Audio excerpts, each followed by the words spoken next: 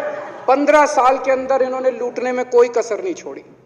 लूटने के बाद जब जनता में त्राही मच गई, लोग दुखी हो गए 15 साल के इनके शासन के बाद, और जनता ने मन बना लिया कि कि इस बार इनको मजा चखाएंगे और गुस्सा जाहिर करेंगे। चुनाव आयोग ने ऐलान कर दिया कि हम आज शाम को 5 बजे 9 मार्च को शाम को 5 बजे आज चुनाव की डेट्स की घोषणा की जाएगी। 4 तारीख को प्रधानमंत्री के दफ्तर से फोन जाता है, चिट्ठी जाती है चुनाव कमिश्नर को, चुनाव रद्द कर दो। पूरी दुनिया के अंदर आज तक ऐसा नहीं होगा कि प्रधानमंत्री सीधे सीधे चुनाव कमिश्नर को फोन करके और चिट्ठी लिख के कहते हैं कि चुनाव रद्द कर दो। इसलिए ये नफरत करते हैं बाबा साहब अम्बेडकर से। ये कहते हैं बाबा साहब अम्बेडकर नहीं होता तो जनतंत्र नहीं होता इस देश के अंदर। कल एक बीजेपी का बड़ा नेता मिला, बोला जी मैंने तो अपने बीजेपी के बड़े नेताओं को बोल दिया ये चुनाव का चक्कर छोड़ो, एमसीडी में भी एनडीएमसी जैसा कर दो। मैंने कहा इसका क्या मतलब? वो बोले जैसे एनडीएमसी में चुनाव ही नहीं होते, एनडीएमसी में केंद्र सरकार नॉमिनेट कर देती है, बोले जी एमसीडी में भी यही हो जाना चाहिए। अध्यक्ष महोदय, इनका बस चलना इस देश के अंदर सारे राज्यों में और देश में चुनाव कराना बंद कर दें। इसलिए ये नफरत करते हैं, इसलिए बाबा साहब अंबेडकर से नफरत करते हैं ये लोग। बाबा साहब अंबेडकर चुनाव की प्रक्रिया रख के गए थे, इनका बस चले तो ये चुनाव कराना बंद कर दे। कह रहे हैं हम तीनों एमसीडी को यूनिफाई करना चाहते हैं। अरे 7 साल थे तुम्हारे पास, सो रहे थे क्या 7 साल से? कहां थे तुम लोग 7 साल से? क्यों नहीं तुम लोगों ने क्यों नहीं तुम लोग यूनिफाई करने के लिए पैसे चाहिए? क्यों नहीं तुम लोगों ने यूनिफाई किया 7 साल से? चुनाव के 1 घंटे पहले तुम लोग चिट्ठी लिख रहे हो, अब सो के जागे हो कि अब यूनिफाई करोगे। तो यूनिफाई नहीं करना, चुनाव टालने हैं, क्योंकि हार रहे हैं। मेरी हाथ जोड़ के विनती है, हार जीत लगी रहती है, कभी ये पार्टी हारती है, कभी वो पार्टी हारती है, कभी आज बीजेपी हारती है, कभी आम आदमी पार्टी भी हारती है, कभी कांग्रेस हारती है। देश बड़ा है, देश की सोचो। आज आम आदमी पार्टी है, कल आम आदमी पार्टी हो सकता है ना हो। आज बीजेपी है, कल बीजेपी हो ना हो।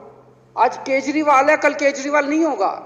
आज मोदी जी हैं, कल मोदी जी नहीं होंगे। कोई बड़ा नहीं है, देश बड़ा है, मुल्क बड़ा है, कौम बड़ी है, समाज बड़ा है। देश को नहीं झुकने देना, देश को नहीं टूटने देना, देश को नहीं किसी भी हालत में देश पे आंच नहीं आनी चाहिए। ये लोग देश के साथ खिलवाड़ कर रहे हैं, ये लोग संविधान के साथ खिलवाड़ कह रहे हैं। हम यूनिफाई करना चाहते हैं। इन्होंने एक चिट्ठी लिख दी चुनाव आयोग को कि हम तीनों एमसीडी को यूनिफाई कर रहे हैं, इसलिए चुनाव टाल दो। चुनाव आयोग ने चुनाव टाल दिया। कल को दिसंबर में गुजरात के चुनाव हो रहे हैं। अब जनता कह रही है ये गुजरात हारेंगे। अब अगर ये गुजरात हारेंगे तो ये 10 दिन पहले चिट्ठी लिख देंगे चुनाव आयोग को कि भाई हम गुजरात को और महाराष्ट्र को एक कर रहे हैं, इसलिए गुजरात के चुनाव टाल दो। गुजरात के चुनाव टल जाएंगे। अगली बार ये लोकसभा हारेंगे, चिट्ठी लिख देंगे जी ये पार्लियामेंट्री फॉर्म ऑफ सिस्टम बड़ा खराब है, हम प्रेसिडेंशियल फॉर्म ऑफ सिस्टम ला रहे हैं, संविधान बदल रहे हैं, चुनाव टाल दो। चुनाव टल जाएंगे। ये क्या मजाक बना रखा है इन्होंने, नौटंकी कर रखी है इन्होंने। भारत जनतंत्र है, देश ये बर्दाश्त नहीं करने वाला जो इन्होंने नौटंकी कर रखी है। कहते हैं हम दुनिया की सबसे बड़ी पार्टी हैं, हम तो जी दुनिया की सबसे छोटी पार्टी हैं। फिर भी डर गए तुम लोग।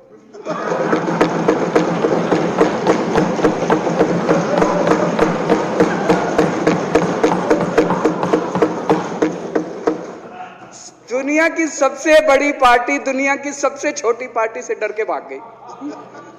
क्या कायर हो यार। हिम्मत है तो चुनाव लड़के दिखाओ बीजेपी वालों, मान जाएंगे तुम। हिम्मत है तो चुनाव लड़के दिखाओ। कहते हो 56 इंच का सीना है, नहीं तो मान लो 56 इंच का सीना नहीं है, झूठ। नहीं तो मान लो कुर्ते के नीचे 56 इंच का सीना नहीं है, झूठ है ये। कल मैंने देखा, आपको भी बुरा लगा, मैं आपके कमरे में जब चाय पीने आया, आपने मेरे साथ अपना दुख शेयर किया कि जब एलजी साहब ने भाषण शुरू किया, ये सारे खड़े हो गए नारे लगाने। क्या कश्मीर फाइल्स टैक्स फ्री करो, और पीछे से 2 जने कह रहे थे दारू की दुकानें बंद करो। अब इनको भी नहीं पता आज नारे किस चीज के लगाने। ऊपर से आया तो था ऊपर से आया तो था, तो 2 जने कह रहे थे दारू की दुकान बंद करो, आगे वाले कह रहे थे कश्मीर फाइल्स टैक्स फ्री करो, फिर दूसरे वाले ने कहा भाई आज आज कश्मीर वाला नारा लगाना है। तो जैसे रैलियां होती हैं उसमें कुछ टीवी वाले माइक लगा देते हैं कि हाँ जी किस लिए आए हो, तो वो यूं यूं देखता है किस लिए।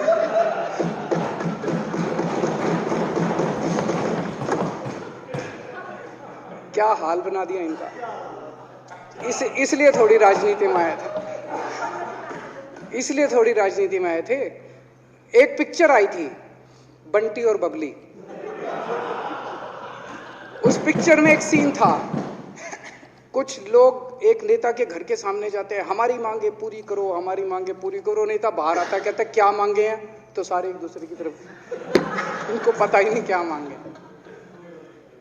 आज सारे देश की सारी भारतीय जनता पार्टी एक पिक्चर के पोस्टर लगा रही है गली गली में जाके। पूरी सारी भारतीय जनता पार्टी देश में एक पिक्चर के पोस्टर लगा रही है। इसलिए राजनीति करने आए थे, पिक्चरों के पोस्टर। अपने बच्चों को क्या जवाब दोगे? घर जाके बच्चे पूछेंगे पापा क्या काम करते हो? पिक्चरों के पोस्टर लगाता हूं।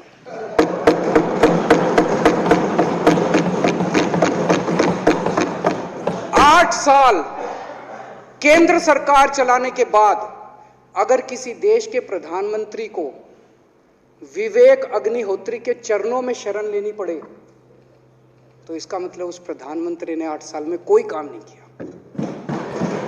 8 साल खराब कर दिए। बताओ, विवेक अग्निहोत्री के चरणों में उनको शरण लेनी पड़ रही है, बचा लो बचा लो बचा लो। अगर किसी प्रधानमंत्री को कह रहे हैं कश्मीर फाइल्स टैक्स फ्री करो, अरे यूट्यूब पे डाल दो, फ्री फ्री हो जाएगी। टैक्स फ्री क्यों करा रहे हो? इतना ही तुमको शौक है, विवेक अग्निहोत्री को बोलो यूट्यूब पे डाल देगा, सारी पिक्चर फ्री है, सारे जने देख लेंगे एक ही दिन के अंदर। टैक्स फ्री की क्या जरूरत है? यूट्यूब पे क्यों नहीं डाल? कल एक मैंने अखबार में पढ़ा, हरियाणा के अंदर एक भारतीय जनता पार्टी का ही एक एमएलए था, उसने कहा आज मैं पार्क के अंदर इसकी फ्री स्क्रीनिंग करूंगा। तुरंत विवेक अग्निहोत्री का ट्वीट आया खट्टर साहब के, खट्टर साहब देखो ये फ्री में कर रहा है, इसको बोलो टिकट लेके करेगा। भाई साहब, कश्मीरी पंडितों के नाम पे कुछ लोग करोड़ों करोड़ों रुपए कमा रहे हैं और तुम लोगों को पोस्टर लगाने का काम दे दिया। आंखें खोलो, क्या कर रहे हो तुम लोग? वो करोड़ों कमा गया, कश्मीरी पंडितों के नाम पे करोड़ों कमा गया और तुम लोग पोस्टर लगाते रह गए। क्या हाल बना दिया तुम लोगों का यार। आंखें खोलो तुम लोग।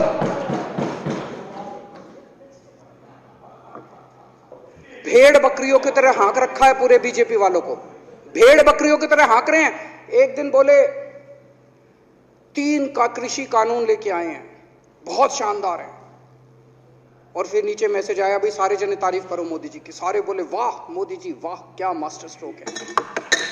और मेरे को याद है इसी सदन के अंदर इन लोगों ने उन 3 कानूनों की खूब तारीफ की थी, बोले क्या मास्टर स्ट्रोक है और क्या शानदार कानून लेके आए। 1 साल के बाद फिर आया भाई 3 कानून वापस ले लिए, बोलो फिर तारीफ करो मोदी जी की, भाई कानून बेकार थे मोदी जी। क्या इसी सदन के अंदर इन लोगों ने इतनी बेशर्मी, दिमाग पे ताला लगा रखा, इन्होंने कहा वाह मोदी जी वाह, क्या 3 कानून खराब थे आपने वापस ले लिया, देश को बचा लिया। क्या मास्टर स्ट्रोक, ये क्या हाल बना दिया आप लोगों का यार। फिर थोड़े दिन बाद बोले भाई दारू की दुकानों के खिलाफ करो, फिर सारे जने दारू की दुकान बंद करो, दारू की। अब दारू ठीक हो गई दिल्ली में? आजकल तो शोर नहीं करते तुम लोग। अब कश्मीर फाइल आ गई, पहले कृषि कानून, रोज काम दे रखा है तुमको, कुछ ना कुछ ऊपर से आ जाता है, काम दे रखा है। अब दारू की दुकानें।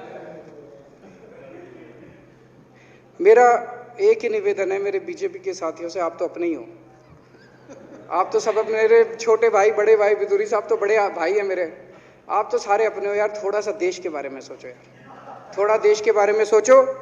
हिटलर भी जो था वो कम से कम अपने चमचों को नौकरी देता था, रोजगार देता था। इतिहास उठा के पढ़ो, उसने रोजगार तो दिया था। इन्होंने क्या दिया आपको? आपके बच्चों को नौकरी दी, आपके घर में कोई खाने पीने का इंतजाम करा, आपकी बिजली का इंतजाम करा। केजरीवाल काम आता है आपके भी घर की बिजली फ्री कर रखी है। दिल्ली के 12 लाख बच्चों को नौकरी दी है मैंने, स्कूल ठीक कर दिए, अस्पताल ठीक कर दिए। आपके घर में कोई बीमार हो, केजरीवाल दवाई पहुंचाता है, मोदी दवाई नहीं पहुंचाता। केजरीवाल काम आया।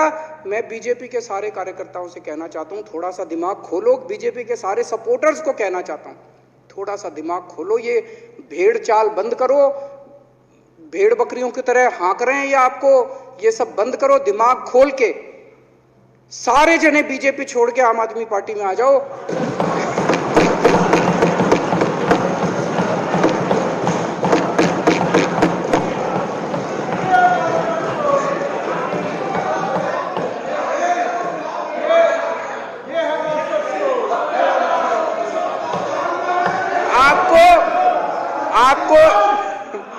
आपको इज्जत मिलेगी, सम्मान मिलेगा। आपसे कतई झूठे नारे नहीं लगवाएंगे। राष्ट्र निर्माण में आपको साथ लेंगे हम, राष्ट्र निर्माण करेंगे आपके साथ मिलकर। ये पोस्टर भी नहीं लगवाएंगे झूठी फिल्मों के। और जो भी करना हो, कम से कम यार ये पिक्चर का प्रमोशन करना तो बंद करो। ये गंदे लगते हो तुम लोग, अच्छी शोभा नहीं देता आप लोगों को। यार आप अच्छे आदमी हो, कुछ करने आए थे राजनीति में, कहां पिक्चर के पोस्टर और प्रमोशन करने में लगा दिया। कल एलजी साहब की स्पीच पूरे देश ने सुनी।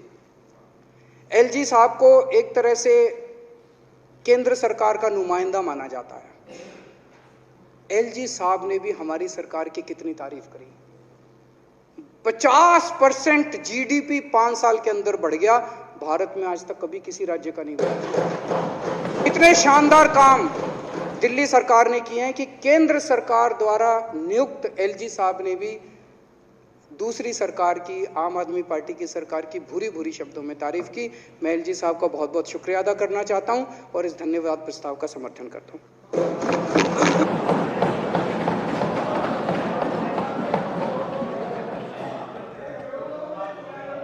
अब